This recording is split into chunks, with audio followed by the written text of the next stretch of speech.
کہ کل جو میچ تھا this was an England and Afghanistan which is hosting by Afghanistan cricket council. مجھے آئی سی سی کا وہ ایونٹ ہی نہیں لگا. چھوٹی سی چیز انہوں نے جو بہت امپورٹنٹ قسم کی انہوں نے مینشن کی, انہوں نے کہا کسی بھی انگلش پاپ اسٹار کی یا انگلش فیمس گانا نہیں لگا وہاں پر, ہر بار پلے کیا جا رہا تھا افغان جلیبی افغان جلیبی.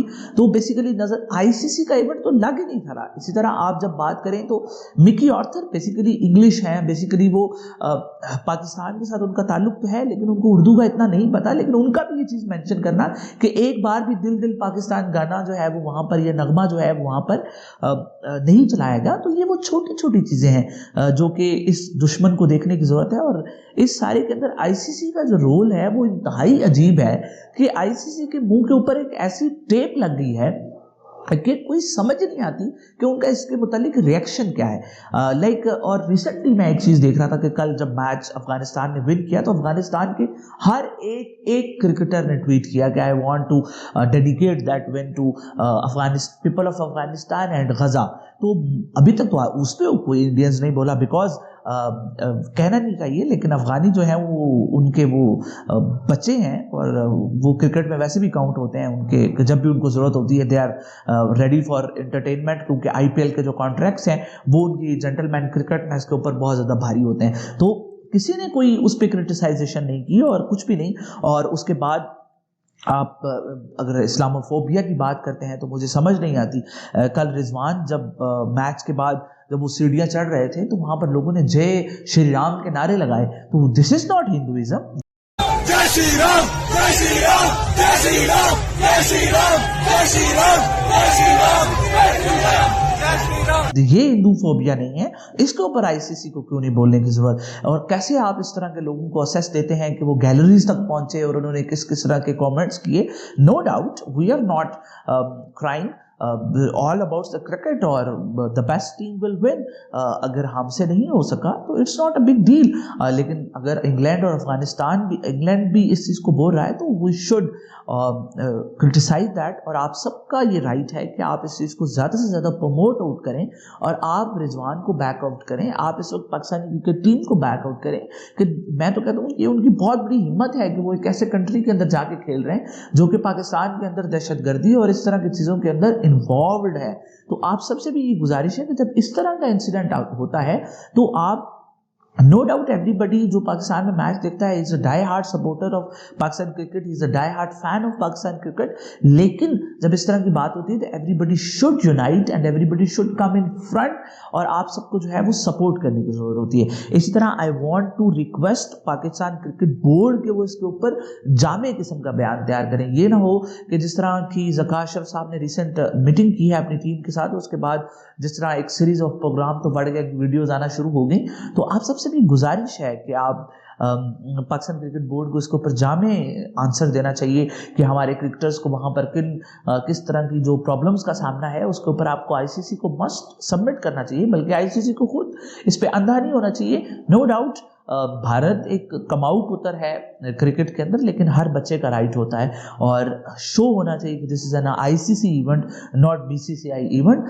سو مثبت سوچ کے چینل سے آج کی ویڈیو کے اندر مثبت سوچ یہ آپ کے اندر چھوڑ کے جانا چاہوں گا کہ وین ایور پاکستانی کو آپ کی ضرورت ہو اور پاکستانی کے اوپر کرٹیسائزیشن ہو رہی ہو, آپ دیکھتے ہیں کہ اکثر بہت سارے جو انڈینز ہیں وہ ایک دوسرے کو نظریات سے سپورٹ نہیں کرتے, لیکن جب ان کو ضرورت ہوتی ہے تو they are standing in one line. تو آپ سے بھی یہ گزارش ہے کہ وین ایور پاکستانیت کی بات آئے, وین ایور بردرنیس کی بات ہے, اور آپ سب کو بھائی چارگی کے ساتھ ایک دوسرے کو سپورٹ کرنا چاہیے.